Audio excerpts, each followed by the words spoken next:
Welcome to Orange County Power Players, where we spotlight the personal, professional, and financial success stories of OC's top leaders. Here's your host, Danny Flores. Welcome back to OC Power Players, where I interview some of the most successful people in Orange County.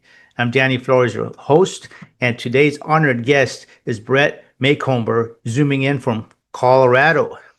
Brett is an accomplished leader with experience developing and implementing business and information technology solutions for some of the nation's largest companies.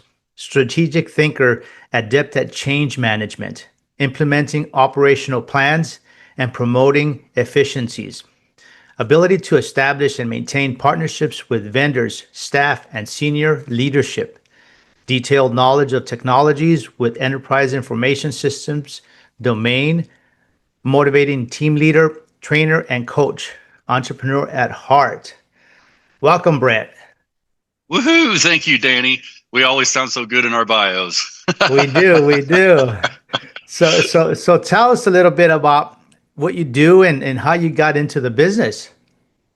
For sure. So I'm originally from the Midwest. I do currently live in Southern California in Aliso Viejo. But when I was in the Midwest, I was actually a general contractor. And so I learned to build residential and commercial buildings from the ground up. Later in life, I was able to transition into the IT and security vertical. And my construction background really helped me, especially when we're doing a lot of security cameras, access control, things that require physical installation in addition to the digital component. That, I guess I would say that made it easy for you, location, installation, the type of anchors you use for the cameras to hold them up on the wall, the wiring, all of that stuff. I guess that goes. Not just saying, I want a camera here. Question is, how are we going to power that camera and get it back to the main computer, right? Yeah, absolutely. And you have to think about people as well. When you're designing a security system, you have to be able to put your mind into that of someone who may want to do something nefarious or damage a company. And so you have to think about, how would this person behave? What would they do to try and bypass these security cameras or this access control? So beyond a technical component, you really have to understand maybe how people think and what drives them and their desires that lead to, bad behavior. Right. And I guess if you put the cameras in strategic spots with that in mind, potentially if somebody's thinking of something, maybe they stop thinking about it because they figure they can't get away with it. Yeah, absolutely. That's the first line of defense is make your security visible as that first deterrent. So people be like, oh, I know there's a security system around, so maybe I better behave a little more.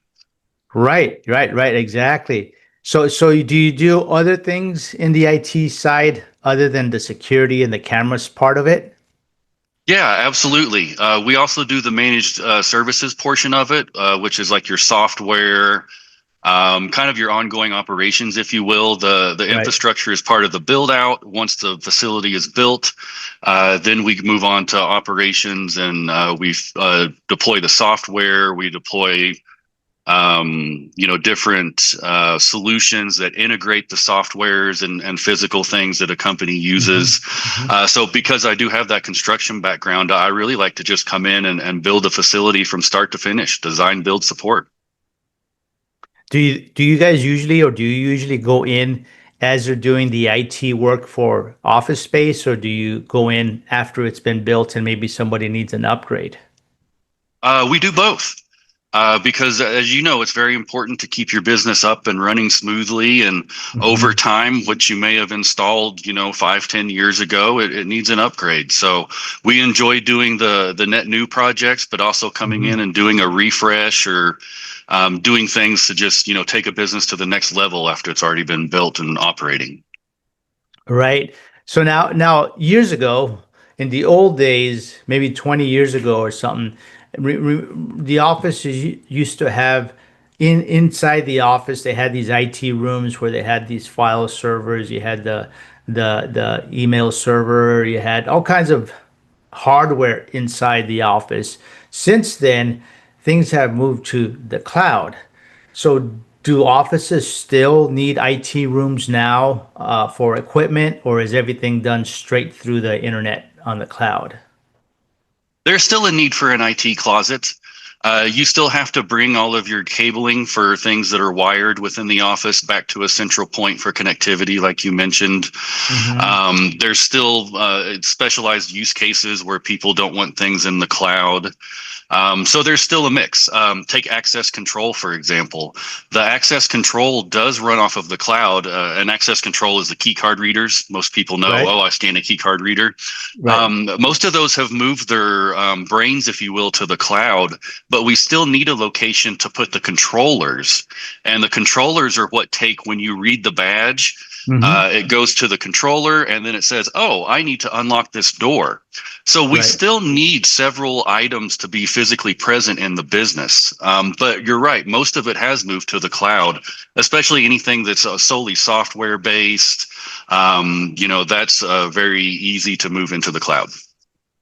Now, how has the desktops changed because of that from before and what they needed to now what they need? Yeah, for sure. Well, mobility plays a huge role these days, right? Everybody has a tablet or a cell phone Hmm. or something like that. So a lot of the work that was done on desktops has moved to those mobile devices, especially if you have a field-based workforce who may be Hmm. out rolling trucks. Gas and oil people use a ton of that stuff when they're out either building the pipelines or servicing the pipelines. Hmm. They need a solid tablet that has good connectivity. So, really most of the work has moved away from the workstation, except for people who, don't really need to leave the office or leave their home office, if you will. Let's just say, hypothetically speaking, in the office or home office, do they have a tendency to use laptops versus the desktop so they can actually unplug and take it if they have to travel? Yeah, for sure. Imagine the parent that has kids at home and they need to, make sure that they keep an eye on their kids. Hmm. So having a laptop makes sure that, the parent can post up somewhere and still watch their kids in the yard, or even take them to the park if they need to blow off some steam, and the parent can still kind of work. So laptops for sure for people that work from home. I would say maybe only 5 to 10% have desktops. Oh, interesting. Okay, so that's a big move because they used to be where they were all desktops in the office. Yeah, absolutely. Well, as you know, 5 years ago, we all had the major world event that shifted Yeah, work from the offices to home on extremely right. short notice. So because of that, over the last 5 years, that mobility piece has really just exploded more than it would have if that global event hadn't have spurred it on. Right, right, right. You got to stay mobile. Now, tablets versus laptops. So if I'm in a plane, I'm going to see people working on tablets and I see people working on laptops. What's the capability of one versus the other? I mean, it's because everything or mostly everything is on the cloud. Does a tablet get away with and do what the laptops used to do, or how does that work? Yeah, it just depends on the horsepower that someone needs to do their job. There are plenty of field techs that do take a laptop, even with a 10 key, which, makes the laptops a little bit bigger because they Right. may need to be punching numbers in and things like that. So there's still a use case for even some of the larger laptops in the field. Hmm. Maybe if you're a technician that needs to plug into a system to then be able to do diagnostics or something, Right. a laptop's going to be a bit more beneficial because it still has the room for your USB ports and things like that. Hmm. Whereas if you're out in the field and everything's Bluetooth or wireless or something, then those guys are probably going to be using a tablet because they don't need to plug into anything. So it really depends on Hmm. your workload as to what we would choose. Right, right. Now, if you're in the office, what's better or easier, hardwired, or wireless? Meaning a docking station that's hardwired in, or wireless? Does wireless have enough bandwidth to support everything being offline on the cloud, actually? Yeah. Today we have what's called Wi-Fi 6 and Wi-Fi 7, and even moving into Wi-Fi 8.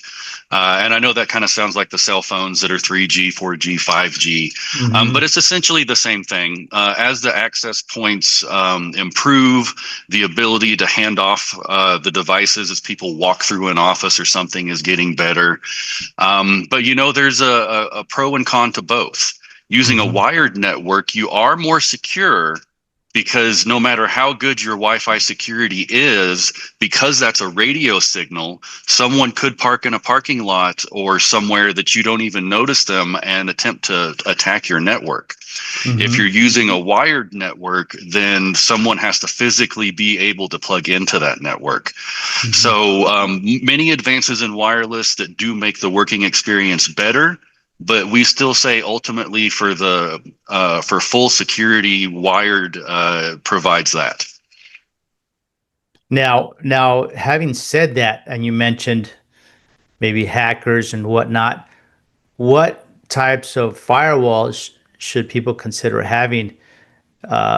Maybe software firewalls or hardware firewalls, or a combination of both, to have the best security possible. I don't think anybody's 100% immune to security penetration.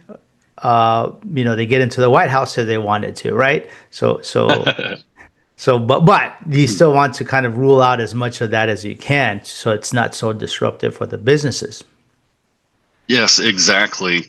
And as you mentioned, there's no such thing as bulletproof security, because if you think about it, the people who tend to be bad actors, they kind of make that their lifestyle. And so they have all the time in the world to sit there and monitor and slowly pick away. It's not necessarily like you see in the movies where a hacker comes up, he's like, all right, plug me in, 2 seconds later, after a montage, he's in, he's got all the passwords and everything. In reality, this type of hacking or network infiltration often takes months or years, and it's very, very incrementally. So I would encourage people to have a firewall first. One of the biggest things that we see out there is when you go to Spectrum or Cox or AT&T, whoever you may get your business internet from, they come in, they put down a device or 2 devices, depending on what they need. And then that essentially establishes some connectivity for the business. But it's important to know that what the internet provider gives you, whether it's 1 or 2 devices, really is not a firewall to protect your business. It will protect the service provider. It'll protect AT&T, Cox, Spectrum, things like that. But it is not designed to be that really, lock and key for your business. So first step, have a firewall. Second step, as you mentioned, it depends on whether you have a physical office, whether you may want a hardware-based firewall, or if you have a more distributed workforce that's people out in the field, or remote workers from home or wherever, then you might want software firewalls, which can actually be put on your individual devices these days. So one thing we do is we deploy a suite of tools for our remote companies that actually puts a software firewall on your computer, which does a really good job. You don't have to call into your company resources somewhere that may be in an office across the country and then be protected by the firewall. So first thing, have a firewall. Second thing, depending on your use case, hardware, software, or even a little bit of both may be appropriate. No, that's great to know, because I was talking to one of my boys actually, and he says that when he got a job in his company, that they had a training class on, you don't open these kind of emails up, and excellent, right? Like, don't do that. Yes. So it's a whole class just on that for all employees, it looks like. Now, here's the funny part is that, so he was telling me that they actually test you, right? So he says he got an email and he didn't know. He's got a handful of days in there, and he clicks on it and it opens up and it says, gotcha. and so he had to go back and take another class, which is, I think it's great training. And then as the days progressed, they sent him another spamming email, and he goes, "Oh no, you're not gonna get me twice." And he deleted it, and it says, "Good job." Send him a message. So that's kind of cool how they do that for employees. Awesome. Yes. And you bring up a very good point. It's not just about the technology and the devices that we put in and the software. There is such a huge human component to our security in the digital space. And something that has been lacking is just very basic non-technical training. You don't have to train everyone in your business at a high technical level to be safe. As you mentioned, it can be as simple as don't plug in a random USB stick that you find somewhere. Don't click on the weird links. So that's something that we champion as well, is we definitely like to make sure that our customers receive that kind of non-technical security training that really kind of zippers everything up between the hardware we deploy and what the employees have to deal with as being, attack targets themselves. So do you guys have something like that? Like once you go into, let's just say you get a new client, you do your assessments, you get in there, you set up your firewalls. Main thing is to prevent any type of intrusion. Do you set up classes, or I don't know, maybe some videos that they can watch, kind of instructing and teaching employees, listen, look out for these, be careful. If you're not sure, don't click on it, that kind of stuff. Yeah, absolutely. We run the same kind of programs that you mentioned that your son experienced, where we'll send out test emails to the employee base, people who click on it, hey, maybe they need a little more training, and others, get rewarded for noticing, a threat to the company and themselves. Right. Like a day off or something like that. No. Yeah, no. Right. Reward is huge Yeah. in motivating people. So how difficult would it be to clean something up if something got in?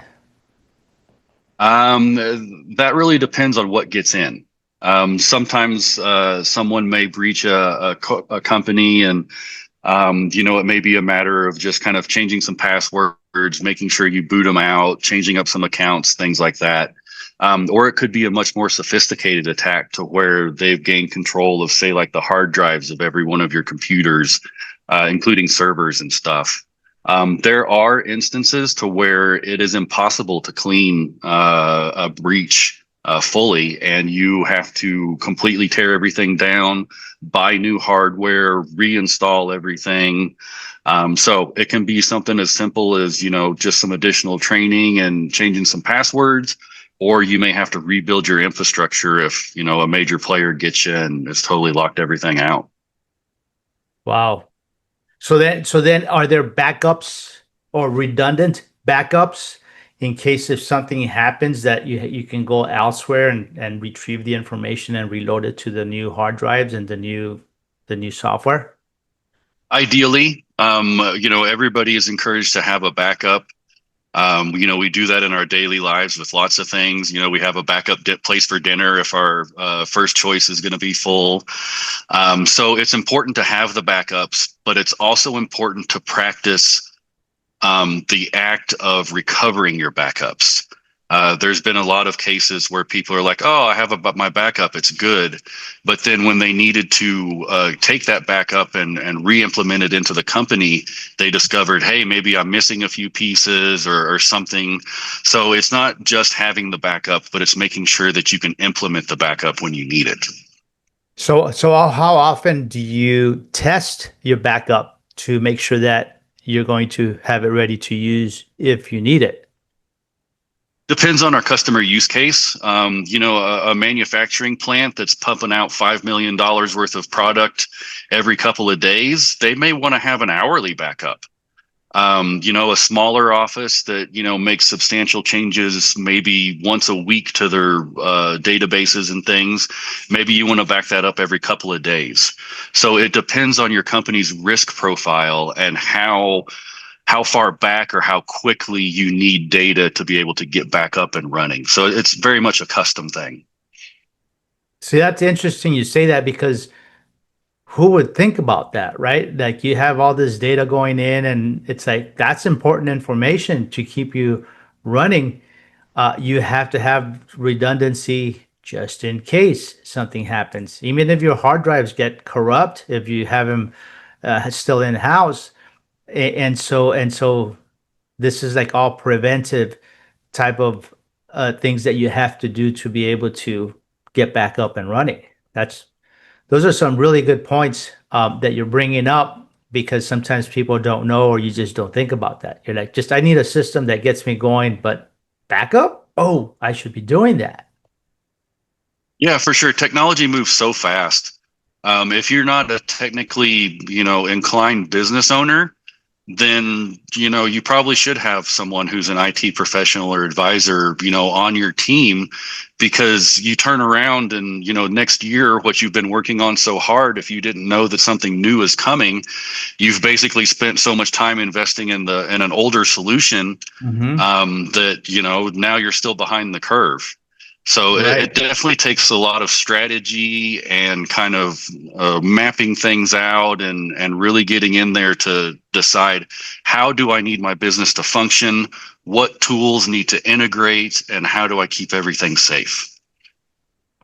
What role is AI playing in what you guys do now?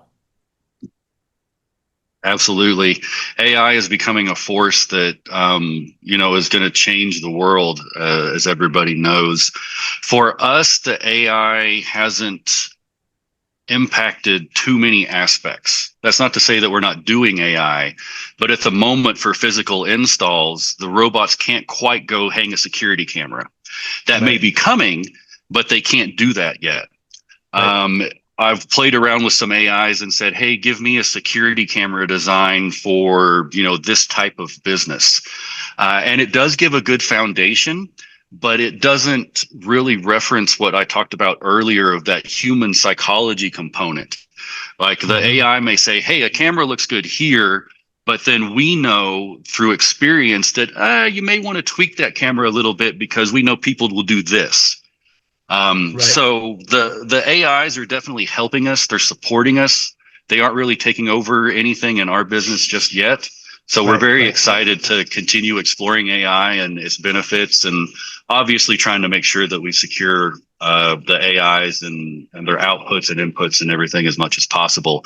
I don't know if you saw, but within the last couple of weeks, there's been multiple news announcements of ChatGPT, Grok, which is the one that Elon Musk works with. The things people are putting in are showing up in Google. They're coming out up into Google and the clear internet, and so people can go and see what you've been talking about to your AI about. So there's a big security thought process around AI. Because some people put some personal stuff in Chat GPT. Shoot, then everybody's reading that. Interesting. Yeah, absolutely. There have been people who've put sensitive company information in that recently, within the last 2 months, have appeared in Google searches. That's interesting. I wonder how that's going to change, right? They have to fix it. Somebody's got to figure it out. Somebody's got to fix it. And then the other question is, and I don't think anybody has the answer, is you have all these AIs, kind of like a race to the top, right? Kind of like in the old days when say the internet browsers came out, and Google ends up winning and took everybody else out, the Gmail and everything else. And now we have a new race. It's like, which one is going to be the one that ends up winning and becomes the go-to platform? Exactly. I see a time here soon to where instead of logging into a Chat GPT or a Grok or whoever's kind of text-based interface, I see a possible scenario to where people will, much like we sign up for like social media today, they'll pick an AI agent, they'll download it, they'll put their personal preferences in. I like tacos, I don't like sushi, whatever. And then that agent will begin to act on people's behalf.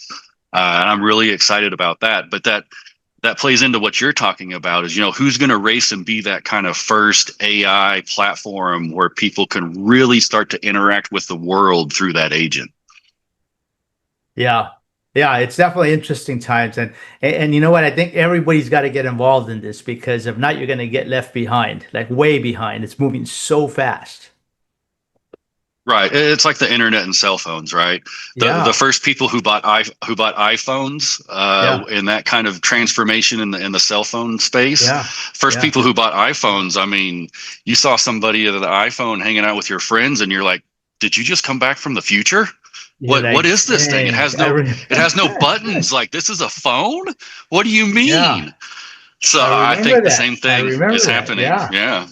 yeah. That'll be interesting. Well, that's really good stuff.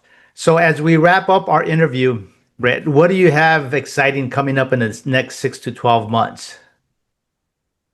Well, we are working on designing agentic AI platforms for our customers. We have some really cool access to some tools to do that. And then also our physical security. There's being advancements in security with cameras that can do some amazing analytics that really open up visibility into a facility.